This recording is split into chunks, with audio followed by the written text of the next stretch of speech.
From the Times and the Sunday Times, this is The Story. I'm Manveen Rana. Speeches by the Defence Secretary aren't usually a cause for great alarm.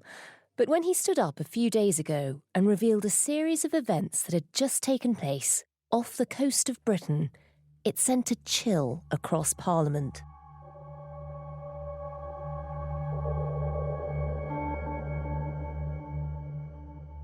So last week, a Russian, what is officially called an oceanographic research vessel, but if I told you that, for example, it spent a lot of its time hanging off the coast of Guantanamo Bay, hanging around lots of undersea cables around the British Isles, that might give you a better picture of what it actually does, which is what basically the Royal Navy thinks it does, which is it's a Russian spy ship.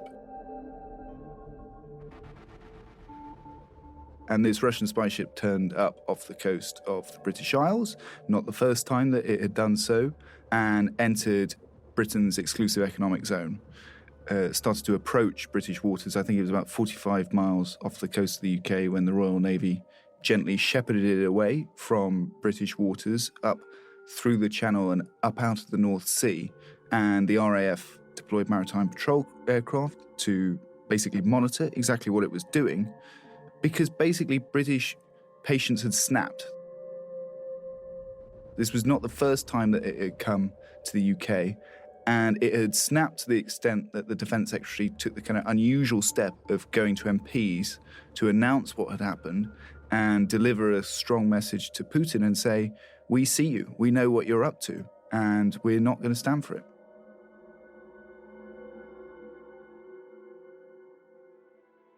It seems like the Cold War is not only back, it's heating up.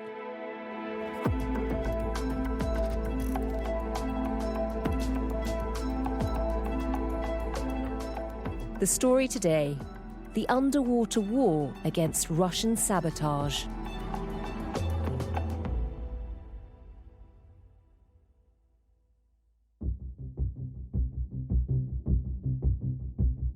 My name is George Grylls. I'm defence correspondent for The Times. George, what happened last week wasn't the first time we've seen Russian spy ships turning up in British waters. How common is this and how long has it been going on? I think you can date this back to the Cold War, to be honest.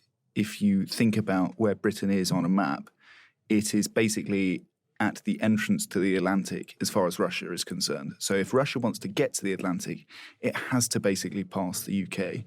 And there's something called the Greenland-Iceland UK gap, which is this kind of stretch of water, which is Russia's entrance to the Atlantic. And constantly the Royal Navy's job has been, since the Cold War, basically to patrol that and to work out what Russian submarines, what Russian warships are kind of passing through there. So it's not uncommon for Soviet ships, even back in the day, to pass through near the British Isles.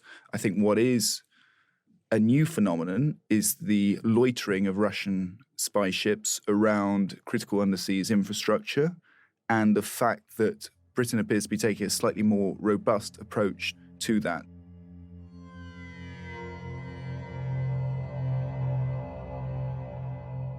So in November, the Yantar, which was the same ship that was involved in this incident last week, actually came again to Britain, was hovering near critical underwater infrastructure, telecommunications cables, pipelines, and the Royal Navy kind of took the decision to actually surface a nuclear-powered attack submarine, HMS Astute, right next to the spy ship, and they literally said good morning, which is all they needed to say, because it's basically telling them, we're watching you, we know what you're up to.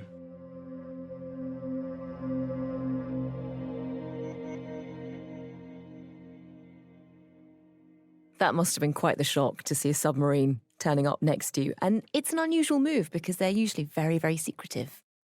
Yeah, it might surprise listeners to know, but a lot of these things are quite coordinated. So if you think, for example, in the air, if Russian fighter jets are kind of approaching NATO airspace, then everyone kind of knows the dance that follows. NATO scrambles some airplanes, they go up, they say, we're watching you, they turn around and go back. So often these sorts of kind of military moves are pretty coordinated.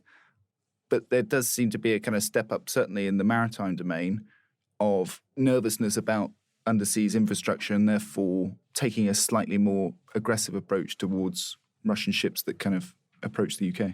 And that feels different too. So, as you say, the Yantar, this Russian spy ship, turned up in November. It was back again last week.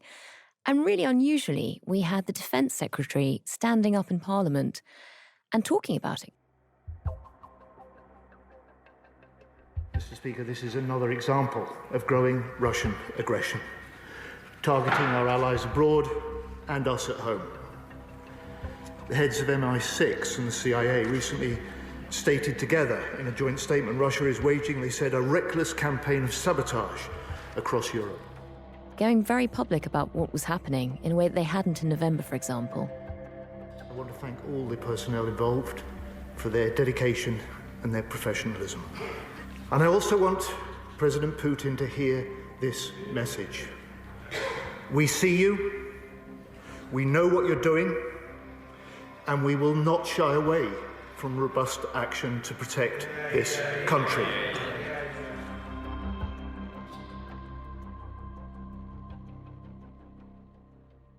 These incidents with the Yantar, this Russian spy ship, come at a time when we're really starting to see just how vulnerable underwater infrastructure really is. You know, there've been a number of instances recently where underwater cables and pipelines have been damaged.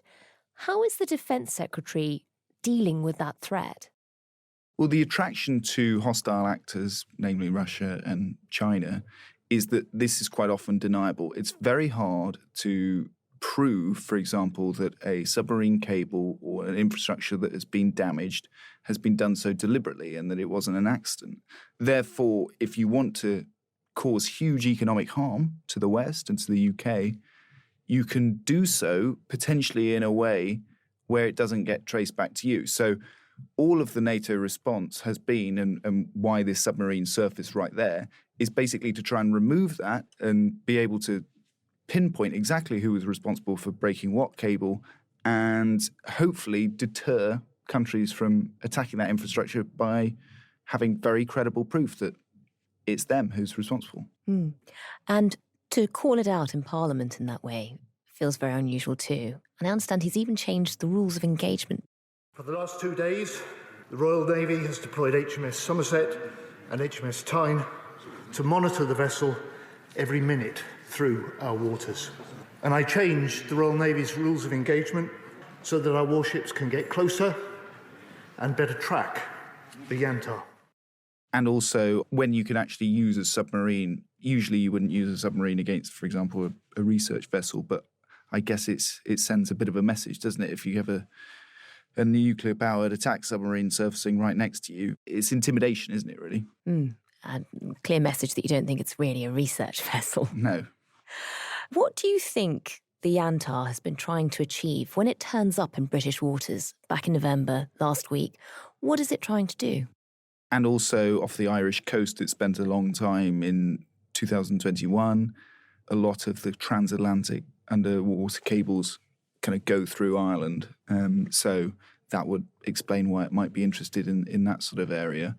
I think a lot of it is reconnaissance. I don't think a ship that's flying a Russian flag necessarily is going to be caught snipping cables and sending divers down there to plant explosives and all the rest of it. That would be war.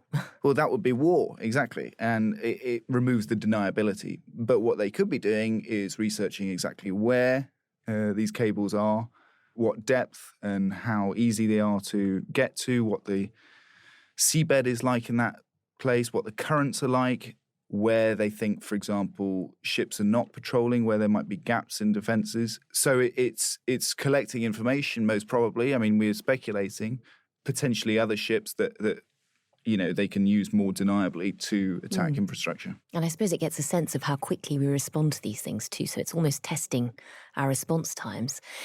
You mentioned the underwater cables. This isn't something we talk about often enough. Just explain what they are and why they're so important.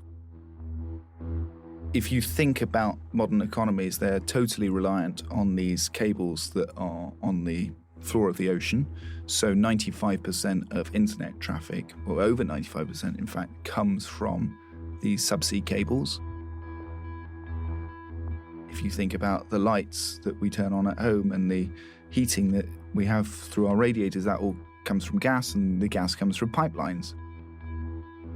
It even comes also to the speed at which you can communicate through these cables. You know, you have pipelines for energy, then you have telecommunications cables, and every day $10 trillion in financial transactions are kind of secured through basically instantaneous communication through these cables.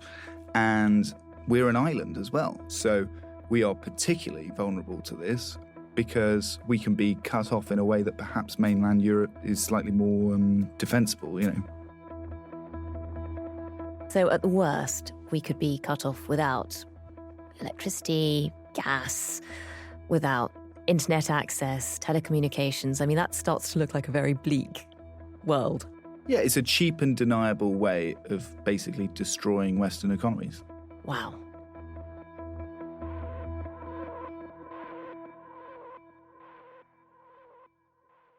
And it's not just us facing this threat. This does seem to have become the new battlefront for Russia and Europe. Talk us through where else it's been happening. We had a series of attacks or accidents, we're not entirely sure what they are yet, at the end of last year. So in the space of 2 months, there were 3 cables that were snapped, and they were all in the Baltic Sea, and they all appear to have occurred when oil tankers owned through slightly complicated ownership structures, transporting what appears to be petrol from Russia, dragged their anchors over the bed of the Baltic Sea and basically severed the cables underneath. So one incident involved a Chinese vessel in November, and that cut telecommunications cables in Swedish waters. That had apparently been dragging its anchor for about 100 miles, but they've said it was an accident, and they've completely denied any deliberate sabotage. And then only a few weeks later, on Christmas Day, a power line between Estonia and Finland was also ruptured in exactly the same way. A oil tanker with a slightly dubious ownership structure was dragging its anchor for 60 miles along the seabed, slowed as it approached the cable, dawdled over the cable, and lo and behold, suddenly the power grid operators are reporting that there's been a sudden break in energy. George, you've been to the Baltic to see this up close. Just describe the scene. Describe where you were and what was happening. I was very cold last week. In fact, you might even be able to tell from my voice that I feel like you picked haven't up recovered. something. It was freezing. I was out in the middle of the Gulf of Finland, which is the kind of far northeastern corner of the Baltic. That's where Finland, Russia, and Estonia meet. And I was out in the middle of the sea. It was well below freezing. It was around dawn. It doesn't really get very light there at that time of the year because it's such a northerly latitude. It was windy. I was lucky because I was wearing lots of layers, but we were speaking to some of the kind of elite German divers. They're trained to be mine clearance divers, so their main job is basically to defuse sea mines, but those skills are obviously transferable to protecting underwater cables. Anyway, there's this immense German guy who was probably about 6'9", 6'10", wearing his full scuba kit. He only had his hands, exposed for a moment, but the way in which they just went red straight away and the kind of steaming breath coming out of his wetsuit, it was perishing. And what was he doing? What possesses you to get into a wetsuit when it's as cold as that in the middle of the Baltic? So this is all part of Operation Baltic Sentry, which is a NATO mission to patrol NATO's sea border with Russia and protect those undersea pipelines and cables from any further interference. And basically, if you want to find out what's happening with the underwater cables that are on the bottom of the sea, well, you have to go down there. And you can use submersible drones to go down there and record the footage, but they're not as maneuverable as a human being. And so it's quite often up to divers to try and do that job. And what exactly were they looking for, and what did they find? So at this stage of the operation, it's not so much an investigation into what has happened before. It's to show that we are operating in this area, so if you do anything more, we will know what you're up to.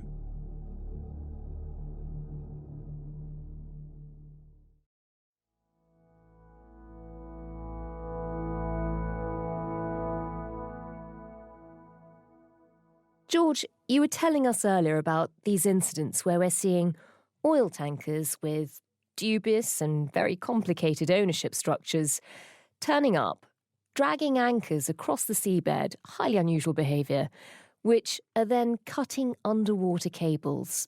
They would argue that they're doing it inadvertently, but clearly there are question marks around all of that. You mentioned one of those incidents in particular, the one that occurred on Christmas Day, and that really seems to be the moment when all of this escalates. Just take us back to that incident. Tell us what happened. So the Eagle S is a hulking, great big oil tanker. It was sailing from St. Petersburg to, it seems to be, either Turkey or Egypt. It was carrying fuel. It's allegedly part of Russia's shadow fleet. Tell us about that. What is a shadow fleet?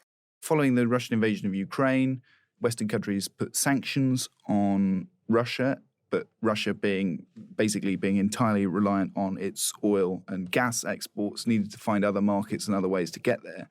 And so they came up with this ruse where basically they use very old oil tankers, perhaps not properly insured, perhaps not altogether safe, to sell oil and sell gas, and they disguise where it's coming from through the ownership structures. There's no Russian flag on this. There's no Russian flag on this. Obvious Russian connection. But the fact that it's coming straight from St. Petersburg and is not very far off the coast of St. Petersburg, when suddenly it starts slowing down as it approaches a power cable and drags an 11-ton anchor for 60 miles along the seabed, as Finnish authorities believe, gives the impression that there's a little bit of inadvertent vandalism going on, or perhaps intentional vandalism.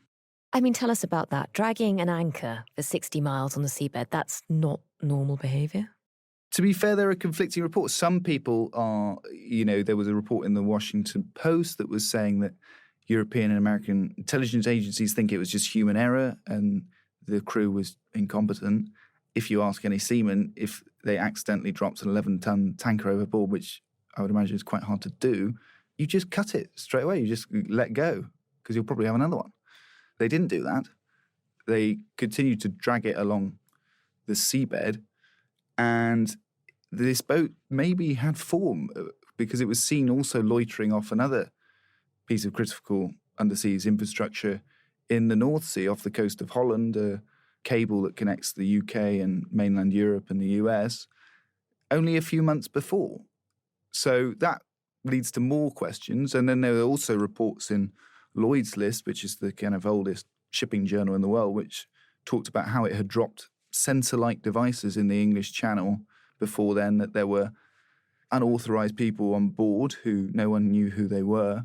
So it builds up quite a picture of what this ship was doing. And what happened was that it was seen as so blatant by the Finns compared to previous events. They just said, enough is enough, damn the consequences, we're going to board this ship and impound it. And just tell us about the Finnish response, because it was quite a moment.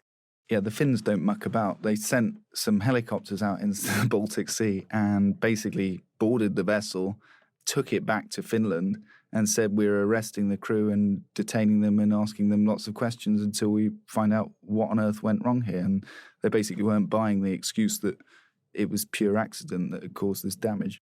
How much damage did dragging this anchor for 60 miles do? They'd ruptured S-Link 2, which is a energy pipeline between Estonia and Finland, and it's a particularly advantageous moment for Russia to see that pipeline broken because Estonia is trying to wean itself off Russian gas. So Estonia is particularly reliant right now on its connections to other countries. So the moment that gets cut, they're in a bit of a pickle, yeah. And George, the Finns decided to step up and respond in the firmest possible way. Why has it been so hard in the past for countries to do that? Well, free passage is quite governed, and there's a lot of rules about what you can and can't do in international waters. And there's also a lot of rules about what are straits, for example. The English Channel is a strait, so countries are allowed to kind of freely pass through them. And a big no-no is, funnily enough, landing on a internationally flagged vessel in the middle of international water and taking it and bringing it back to your own country. You can't do that. Are the Finns in trouble for this? They could potentially be in trouble. They want to build up a case, but arguably, even if they did get a fine, it's unlikely to be more than the cost of repairing underseas cables. So you might make the calculation, damn this, I'm going to act now and deal with the lawyers later, because if this ship goes and drags its anchor along another cable and we haven't stopped it, then that's going to be more expensive for us. And have they managed to come to any conclusion? Have they got any answers? At the moment, the ship is still impounded. No charges has been brought. No spying equipment was found on the ship, and that was a key allegation of this Lloyd's List report from earlier. So we're at a bit of an impasse. What did the lawyers for the boat say? The Finnish lawyer who's acting on behalf of the Eagle S, he accused Finland of hijacking it from international waters, so that would be breaking the law of the seas. He said Finnish authorities did not have jurisdiction whatsoever to board the vessel and conduct investigations. And then, we asked him about whether it's supposed links to the shadow fleet, and he said it is unnecessary to ask anything about shadow fleets, whatever it means.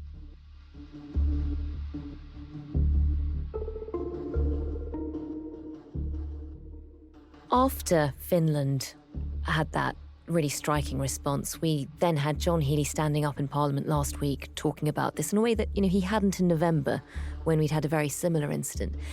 Has something changed? Have we turned a corner? Is this starting to look like a coordinated response?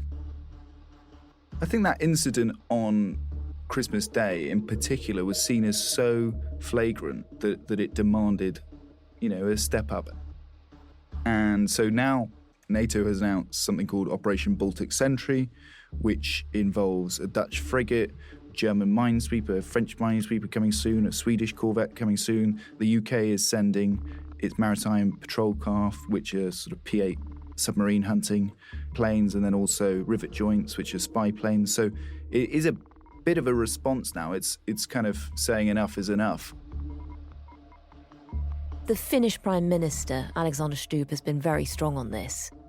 So we've had 3 of these cases in the past year. First time we let the ship go. I think that was a mistake. Second time it was in Swedish-German waters. They boarded, and third time we actually confiscated. How about the Russians? How are they responding? Because, as you say, they've been doing this for a while. They're not used to quite such a strong response from countries like Finland and the UK. Well, the Russians have adopted their usual playbook all the way through and said they're not responsible and there's no deliberate sabotage.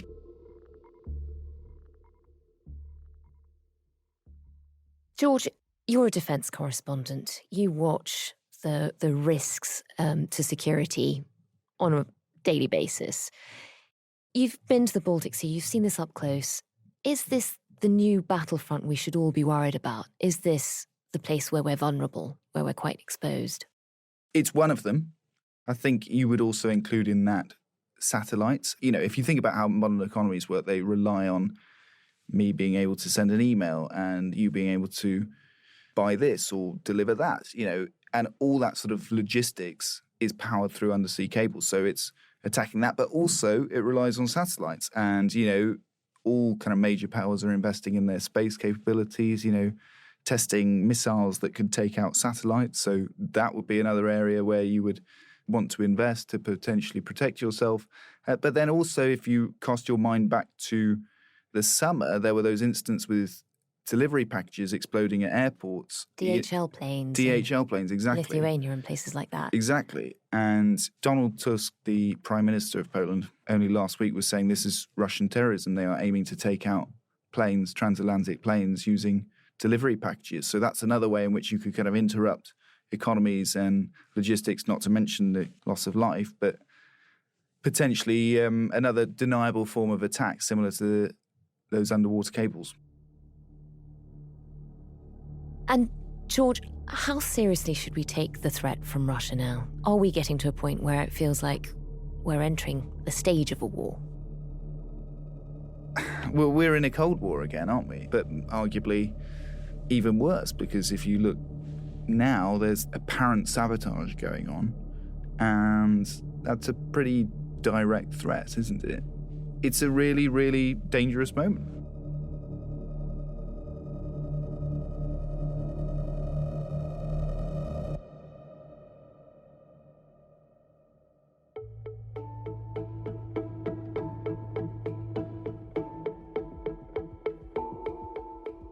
That was George Grylls, defence and political correspondent for The Times. And you can find his report from the freezing Baltic Sea online at thetimes.com with a subscription. The producer today was Olivia Case. The executive producer was Kate Ford. Sound design and theme composition were by Mal Lassetto. If you found this episode useful, do leave us a review wherever you get your podcasts. Thanks for listening. See you tomorrow.